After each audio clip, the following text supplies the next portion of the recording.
Hey, what's going on, guys? Alan Freddy here with another video. I wanted to read out this request I saw on a forum. She writes, just finished G. I have a new company. I have no employees. Nobody knows me. Is there hope for me, or do I fit under the startup category? How does a startup begin? Now, one of the reasons I want to make this content is because I want to develop you guys into creating your own business, launching your own digital agency, and really understanding the mindset of helping new business owners grow their business through exposure. And so, one of the things I wanted to bring up is, the mindset that you want to have when building your content. So, depending on where you're at, you may have what they call learned hopelessness. And what that is they did a study on dogs, and they basically confined them to their cage. And there were two types of dogs: those who were okay with where they were at in their cage, and they learned what they say learned hopelessness, that it was impossible to escape. And then there were those that looked for alternative options, ways to escape, ways to get out of the cage, and they were able to break free from, in the experiment, the test of being held in the cage. And what I want you guys to implement for that is using that for your business, or if you feel like there's no growth or you feel like there's no exposure, realize that it is all a reframing of the opportunity you have today. And what I mean by that is, never in the history of today has there been such technological advances that a user such as myself can just record a video, post it on YouTube, and get views on it, right? And no matter where you're starting, whether you start from 0 to 100 views or you're already getting 1,000 views, you have to realize that that is a blessing, and that we have the technology to get your voice across, get your message across, and people can hear and share their stories. So if you guys are feeling stuck, if you guys are feeling out of place, just realize one thing that helps me is realizing that you have the opportunity that others had to really hustle for in the past. And so I am a musician. I practice piano for about 10 years. And one of the things I always saw when I would go out in various cities, walk around, is there are people who are busking, and they are literally handing out CDs saying, "Hey, check out my album. Hey, check out this or that." And that was maybe, like, I remember that as a kid. Just, you go to any city, you still see people having street performers. And you got to realize that what their strategy is from exposure versus what you're able to do today. You can literally have the explosive growth like Yodel Boy, right? He just posted, he was recorded at Walmart, and then he blew up based on the exposure. And that has never existed in our time today, where you can just constantly create content and have people able to witness your content. So the aim is to stay motivated and realize that when you're in it for the right reasons, because you love the thing you're working on, you have passions, you will find that as you keep building your voice, building your building your voice, building your audience, you will find success. And one of the things I want to illustrate is, let me see if I can get this recorded. Right, so there is, especially if you're getting into the drop shipping, or if you're getting into e-commerce, there's a lot of clients I've helped out, and I think that they always get stuck at realizing the connection between content and sales, right? So there's this strategy that a lot of people are taking, where there's just this brick wall, and behind it is money, and people are just trying left and right. They're like, I want to get my customer here. I want to make a sales here. And I don't know if you guys know the definition of insanity, but it is literally trying the same thing over and over again, and it's not working. And a big thing that I see in these forums, or people reaching out to me, is why isn't it working? What is wrong? How do I get exposure? Because it's not just getting over creating content. The first barrier is getting over like your insecurities and getting over putting yourself in front of the camera. Then there's the next step, which involves now that you're comfortable speaking in front of the camera, like, what do you say, what do you produce, and how do you test it and get results? And so one of the things I wanted to show you is realizing that everything is is just work. It is constantly. Let me see if I can get this device set up. So let me show you guys.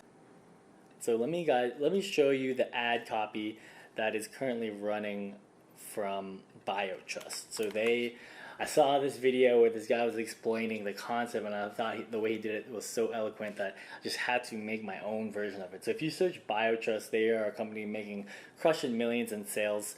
And if you look at the types of ads they run, one in particular I saw was really good. This was an ad that they were running, and if we take a look, we have these people who send them directly to a video sales letter, video sales page, and you have all this content where it's try biofield, try for free, video reviews, all this stuff leads to one page. You have all this content, people leaving 5-star reviews, anything that a customer can ever ask or have questions about. That they know exactly what they're going to get, and you can see here just the way it's laid out. It just goes through the process of what is contained, what you could get. You can take a look at this. I'll leave the link of this page below. You can see the fact page, and so let's just put in here funnelhacker@gmail.com, and we can take a look at exactly what their funnel is. And so when you go to it, you get this secure checkout, and it tells you again what you're ordering. Everything is free. They even have some red text to continue. It tells you to put in your name. All right, so this is the extent of the funnel. Is literally a 2-page funnel. One is the sales page, and then free protein today. The other. Feed a hungry child tomorrow. And you can take a look at their video sales page as well. I'll link you the link, but you see here it's this page, and then they get to the next page. And so developing this for your client or for your own business wouldn't take. You could probably set this up in 30 minutes or less if you had the right content, the right material. Right, this is all just sales copy. But the point I want to make across is I see a lot of people, if we just take a look at Facebook, right, we take a look at what dropshippers are doing today, what they're literally doing. If we just take a look at yoga mats, I'm sure I'll see it somewhere, to try and lead to their sales page. And if we take a look, we could see the ones that have likes probably lead to some kind of funnel, right? So this one says, roll out the yoga mats, shop here, and then it leads directly to the product link, right? So you can see here, there's no sales page, right? Or this is just even nail polish, right? So it's not even the same thing, but it's literally just like here, buy now. We could take a look at others. Right, this is probably a drop shipper. No, they don't even have a link to their page.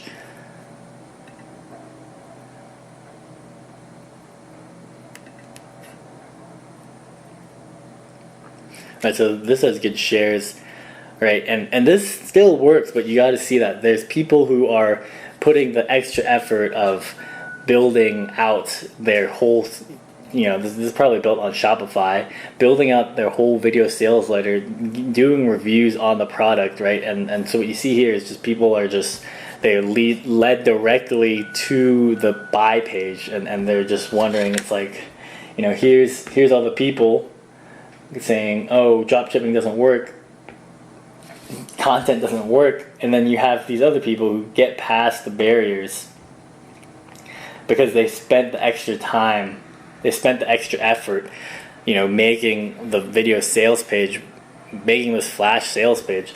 And really all I want to get across to you guys is just take a deep hard look at your competition and who's crushing it. See how they're growing their business, how they're putting out content, how they're constantly engaging in their audience. And then one thing is, with looking specifically at the sales page, you can't, it still works, but it still works to an extent, but this strategy was crushing it earlier, but now as more people are getting into the market, you got to separate yourself with content and building the relationship. So this is one of the things that I recommend everyone look at, is taking a look at what your competitors, what they're doing for sales pages, and literally, taking the same elements. If this could be a yoga, you could just put the yoga mat with the same information here and just have like kind of the same amount of info here, depending on how this yoga zeal was made. You put like anti-slip backing, all these bullet points could be placed here, and then just have a video of yourself reviewing the article, reviewing the yoga mat, adding value. So that's all I have for you guys today. It is my tips on how you guys can grow your brand, grow your business, just really taking a hard look at what you are putting out there and realizing that you have to adapt and have to learn from the information you're given. I actually reached out to someone today. They hit me up on Facebook, and they showed me their sales page. So I'm actually going to talk with it. Let me see if I can bring it up. If we look here, it says, attention homeowners, open the latest home insurance review. This is what she posted. She got 1 share, 1 like. And if you click on the lead page, this is the page funnel, right? This is all it says. There's not really any information, right? If I was to read this, it has the elements technically, but it doesn't have like the whole congruence factor where people came from this page. There's nothing on this page, and then they're going here, right? And the crazy thing is, if we take a look at she sent me these screenshots. I guess she took it with her phone. It says that they spent $150 on these ads. She got 112 link clicks, but when I asked her from those link clicks, which basically means who clicked the ad and went here, how many people actually signed up and paid or put their email address, right? So if people aren't willing to trade their time, their name and email for a piece of information, then you have to reconsider what you're offering. You have to reconsider that you shouldn't spend that amount of money. You could have found that out the first day you ran the ad for $10 or $5 even, right? If you have low percentage of people going through the ad, then you already have the information you need. You turn that ad off and you test the next thing, or add new elements, or see what works. Basically reverse engineer down what people are spending millions of dollars in ad spend on Google ads, on Facebook ads, and work backwards from there so that you can incorporate that into your sales, your page, your content, right? So it's a reverse engineering game, but if you guys get into it and realize the potential, you guys can help a lot of people in your craft. So for those of you who are in home insurance, trying to sell policies or go over reviews, for this specific example, you could give free tips on how people can look out for certain things that people are getting trapped by, and then put it on the sales page and test and run the same ad for a smaller budget and see if more people are clicking through. Right, so that is the name of the game. Is this constant testing, constant cat and mouse game between marketers and the customers. But at the end of the day, it's really establishing that relationship of how you can add value, offer value to your target audience. So hope you guys enjoyed that talk. Kind of went into the other parts.